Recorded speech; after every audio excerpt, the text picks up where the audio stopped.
Congolaises et Congolaises, mes chers compatriotes, nous avons tous suivi dernièrement qu'il y a eu les massacres à Malemba-Nkulu. Les massacres que beaucoup ont condamnés. Les massacres que je condamne aussi de toutes mes forces. Puisqu'il n'est pas normal que les compatriotes s'entretuent entre eux dans leur propre pays. Mais n'oubliez pas que les massacres de Malemba-Nkulu s'ajoutent à beaucoup d'autres massacres qui s'opèrent dans notre pays. Puisqu'il y a les Mobundo à l'entrée de Kinshasa qui sèment la désolation. Et en plus, il y a des rebelles, il y a des infiltrés, il y a des agresseurs qui sèment la désolation dans notre pays, la République démocratique du Congo. Et aussi, nous pouvons dire qu'il y a même une partie de notre pays qui ne nous appartient plus.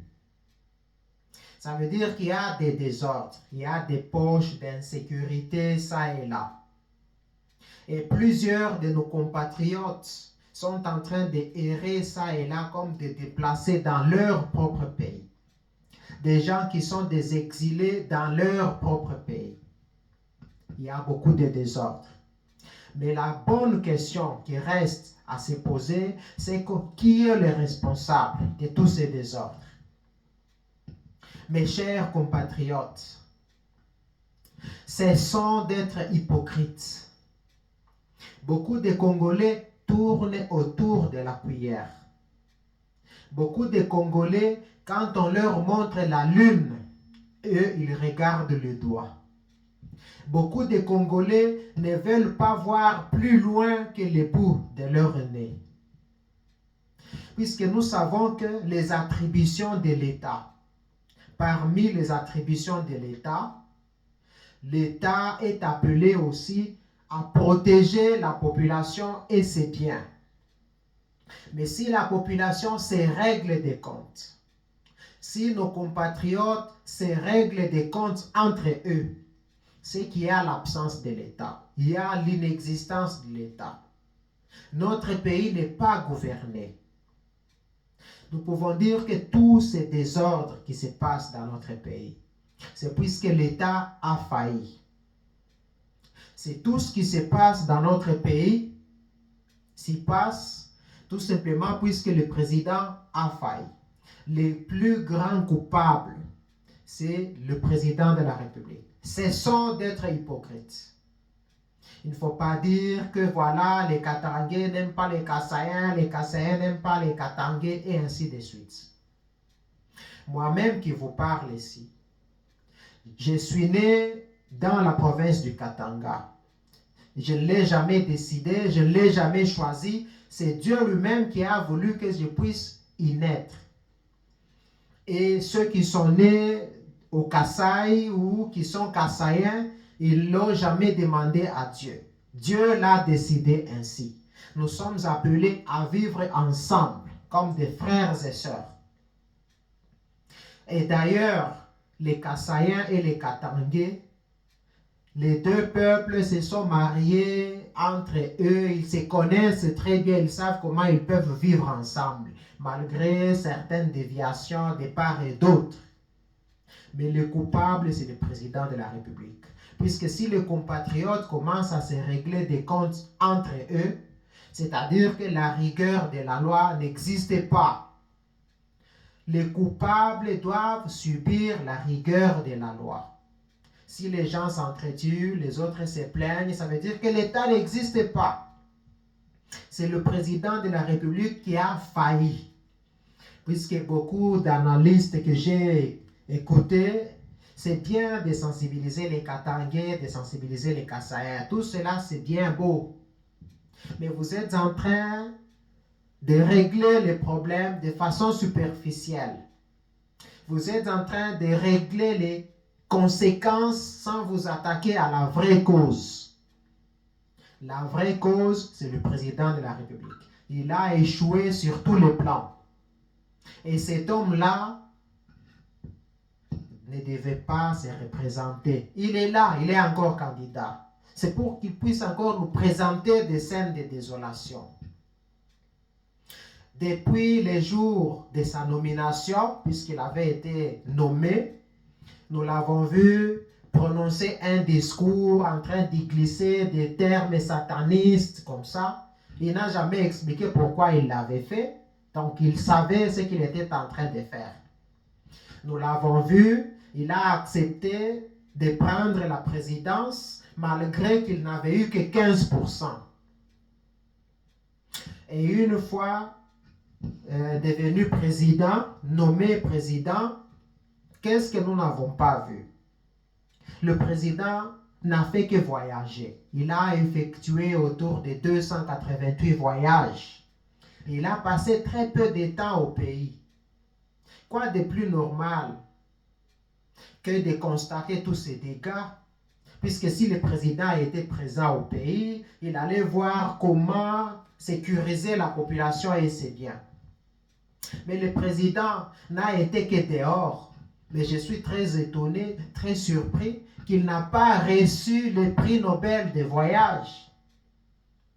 Notre président mérite mieux que quiconque le prix Nobel de voyage. Le président a voyagé. Nous l'avons vu voler les rames.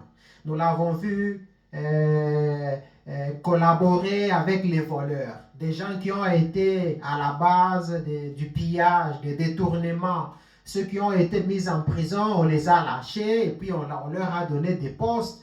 C'est la complaisance qui se passe dans notre pays. Le président ne se rend pas compte de la charge qu'il a comme président de la République. Nous avons vu la complaisance avec son cercle d'amis.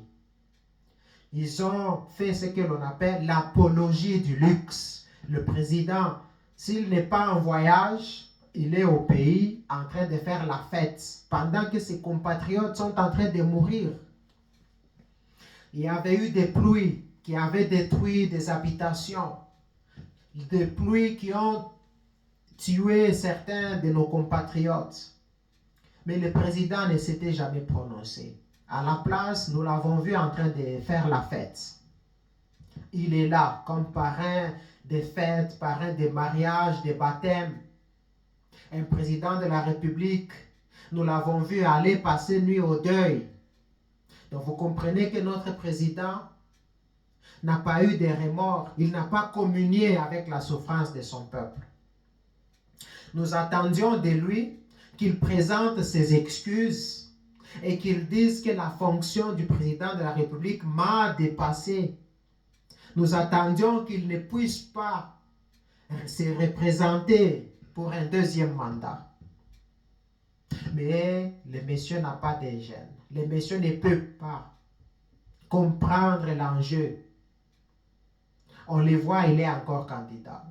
Et c'est la raison pour laquelle j'étais en train de dire dans l'une de mes vidéos que tout celui qui va penser qu'un tel président qui a volé les rames, un tel président qui n'a fait que voyager, un tel président qui a volé les élections des autres, un tel président qui a invité les armées étrangères, un tel président qui a laissé son peuple à son triste sort, la population s'entretue comme des abrutis.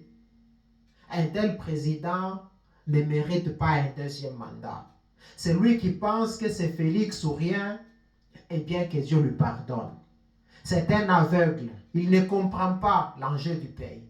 L'enjeu du pays est plus grand que la personne de Tshisekedi. Ici, je vais conclure en vous disant, en vous rappelant qu'avant d'aller voter, demandez la sagesse de Dieu. Demandez que Dieu vous donne la grâce, que Dieu vous donne sa sagesse pour que vous puissiez voter pour quelqu'un qui va unir la population congolaise. Puisque nous sommes tous des frères. Chaque Congolais a le droit d'aller vivre n'importe où. Sur l'étendue nationale, l'étendue de la République démocratique du Congo.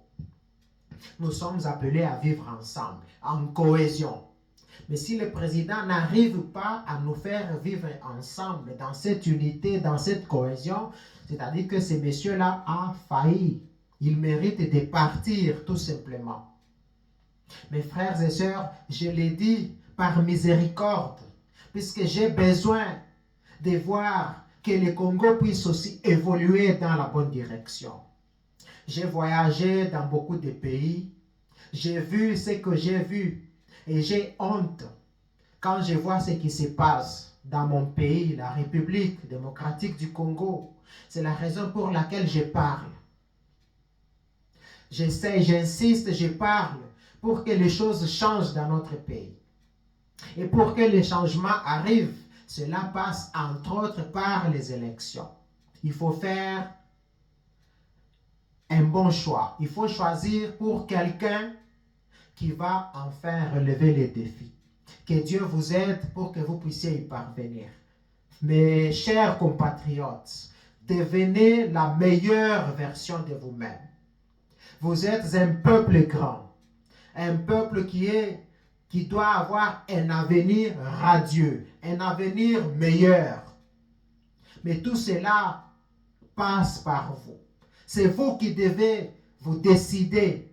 C'est vous qui devez choisir la personne qui convient pour que la population puisse se retrouver et pour que le Congo puisse aller de l'avant. Mais sachez qu'avec Dieu, nous vaincrons. Que vive la République démocratique du Congo et que Dieu vous bénisse.